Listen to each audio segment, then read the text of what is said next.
What's up guys, it's that Pan again. I'm here again with another video, and today we're going to be looking at G9 and I think G3, and it was just random footage that I kind of got from the brackets, and I decided to record some of it while I was just watching and chilling, so I could maybe make this into a little bit of a video. Either way, this was kind of interesting. It was basically, from what I saw on the map, it was Jade and Crimson versus Azure and Gold, right? And then Azure, or not Azure, sorry. Well, it was Azure, actually. Azure already built into like the other zone and stuff, but they also built into like the right side of the map, so they were kind of able to clash with Jade and maybe cut them off and put some pressure over here with, without even having to wait till mid opened, which was pretty nice for them. They could get some good points. That's one of the worst things though, I think, about like Golden and stuff, is that they can't go on the other side of the map. So no matter what, if they want to make clashes up mid, they have to wait until actual like checkpoint opens, whereas Azure or Jade or whatever those teams, they can decide which side of the map they want to go on, and they don't actually have to clash with Gold, or they don't have to clash with Jade, you know what I mean? So it is kind of a tricky situation we kind of placed into. Also, they were really put into a rough spot here, Jade, because this tower positioning is terrible since it's so close on the mountain. Nobody could get teleport spots around it, and that makes it so hard to really defend this type of tower, really do much here. And honestly, like, all you can really do is take a beating at that point, unless you're just able to set up a really good defensive perimeter, or you're able to kind of break through their towers and then maybe build in a more advantageous spot. But that tower placement was not really preferable. I would have just given it up. I wouldn't have tried to defend it at all, and I would have tried to start playing back a bit so I could get more teleport spots around the tower and stuff, so at least the trades could be a bit better. I kind of find what Azure doing here to be kind of fun and actually ideal. This is something that I like to do myself, which is like maybe go to one side of the map, and if you're in a good placement, like good Legion, you can also target the other side of the map. You can get some good fights off over there, and even if you lose, it's not a big deal, since you can always play up mid and take really good fights with your ally. I will say you don't want to do this if you're actually not capable of defending or taking really good trades or going in the offensive. So you got to actually know what you're doing if you're going to attack. Also, this hurt me to see, like, just people reinforcing who weren't supposed to be reinforcing, although Handy Andy here actually reinforced this by himself, so he could take on that swarm and milk some players for some kills. I will say Andy, I think he quit, which is kind of sad. Andy was a good player, but he was doing a good job in this this bracketing. Either way, it's on to the next bracket. So this bracket was a little bit weird for me. I didn't record the first checkpoint fight because I think it ended pretty fast, but they got pushed back to their second checkpoint, which is the one that goes into zone 2. And Golden tried their best to hold on here. I mean, I think they do end up losing it. But, honestly, I think this was kind of rough because I feel like BTW were just the powerhouses in this bracket. As you see me kind of go through here, they just cruised through these, they cruised through the checkpoints up mid. They just completely crippled these other teams, and they were able to just do insane damage. And I feel like LAS and stuff wasn't really able to do much, you know what I mean? You see how few marches are kind of on the field around this checkpoint, just how few people are actually kind of coming in to reinforce. Even their counter rallies, I feel like, get swarmed down pretty fast, and the lack of players who are able to fill these rallies, able to actually reinforce the rallies, able to reinforce the checkpoint at this point, are just very minimal. So I feel like it becomes a real big issue. I mean, it's not like they have no players around checkpoint to reinforce or fill it, but I don't know, man. And you see how many players are actually filling from afar. I find this to be one of the biggest issues ever with defending a checkpoint, is people just not listening or just filling from afar.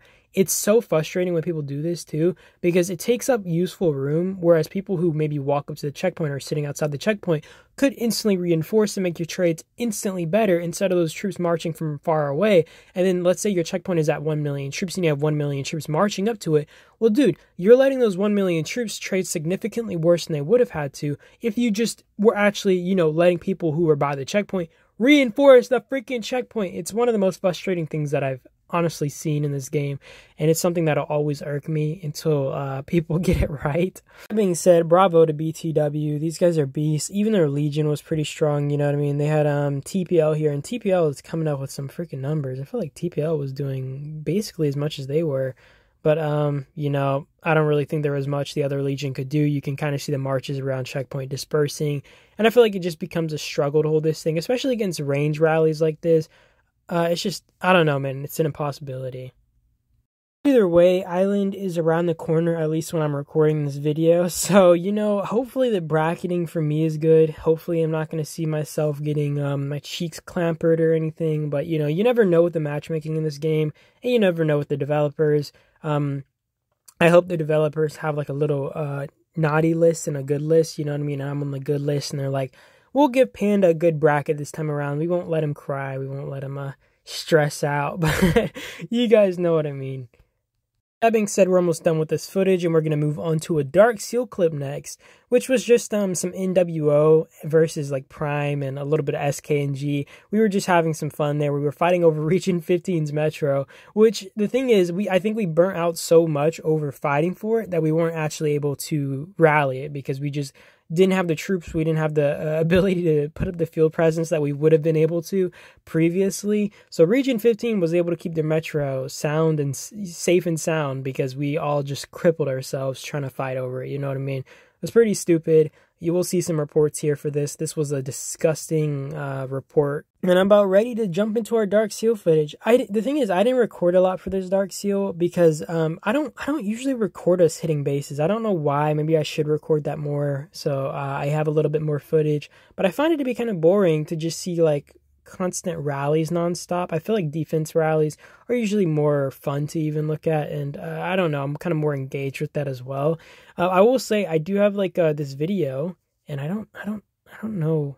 Well, I have this video. I had like 3 hours of footage, right, of just our tower being rallied, and I don't know if I should cut it down, if I should like merge it with another video, or if I should make it a video on its own and just kind of talk about it, because we ran counter rallies for I think hours. We ran counter rallies for hours, right? We just kept running counter rallies and canceling them when they got swarmed, and we didn't really have teleport spots, so it kind of made it harder on us. Either way, I sometimes just want to know like what I should do with my footage, but nobody gives me like really crazy suggestions and are like, okay, well, you should do this. So I don't really know what people like, and you know, nobody really complains about it either. So I feel like people are just fine with kind of what I'm doing anyways. I think maybe I'm just too conscious about it too, but you know what I mean, guys.